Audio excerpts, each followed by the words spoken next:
Hi! ഇന്ന് നമ്മൾ പോകുന്നത് എൻ്റെ അമ്മച്ചിയുടെ വീട്ടിലേക്കാണ് കേട്ടോ. ഞാൻ പഠിച്ചതും വളർന്നതും ഒക്കെ ആ വീട്ടിൽ നിന്നുകൊണ്ടാണ്. അതുകൊണ്ട് തന്നെ എനിക്ക് ആ സ്ഥലത്തോട് ഒരു ഡീപ്പ് ഇമോഷണൽ അറ്റാച്ച്മെന്റും ഉണ്ട്. ആ വീട്ടില് അമ്മിച്ചിയും അങ്കിളും അതുപോലെ എൻ്റെ മേമയാണ് ഉണ്ടായിരുന്നത്. മേമ എന്ന് പറയുമ്പോൾ എനിക്ക് എൻ്റെ നല്ലൊരു ഫ്രണ്ടായിരുന്നു.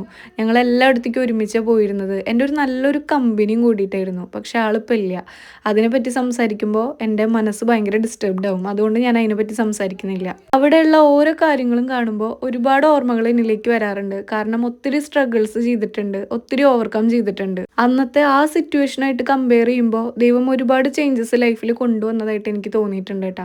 അതിൽ ഞാൻ ഒത്തിരി ഗ്രേറ്റ്ഫുൾ ആണ്. ദൈവത്തിന് ഒരു പ്ലാനിങ് ഉണ്ട്. ഒരുപാട് സ്ട്രഗിൾസും പ്രയാസങ്ങളും നമ്മളെ വളർത്താനും നമ്മുടെ നല്ല ടൈമിൻ്റെ വാല്യൂ മനസ്സിലാക്കാനും ഹെൽപ്പ് ചെയ്യും. അപ്പോൾ ഇത്രയൊക്കെയുള്ള ഇന്നത്തെ വിശേഷങ്ങൾ. ഈ കാണുന്നതാണ് കേട്ടോ എൻ്റെ അമ്മിച്ചി. അങ്കിളുടെ വീഡിയോ എടുക്കാൻ ആൾക്ക് ഇഷ്ടമില്ലാത്തതുകൊണ്ട് ഞാൻ വീഡിയോയിൽ ആഡ് ചെയ്തിട്ടില്ല. അപ്പോൾ ഞങ്ങളതേ അമ്മിച്ചിയോട് ടാറ്റ ബൈ ബൈ പറഞ്ഞിട്ട് വീട്ടിൽ പോവാം കേട്ടോ.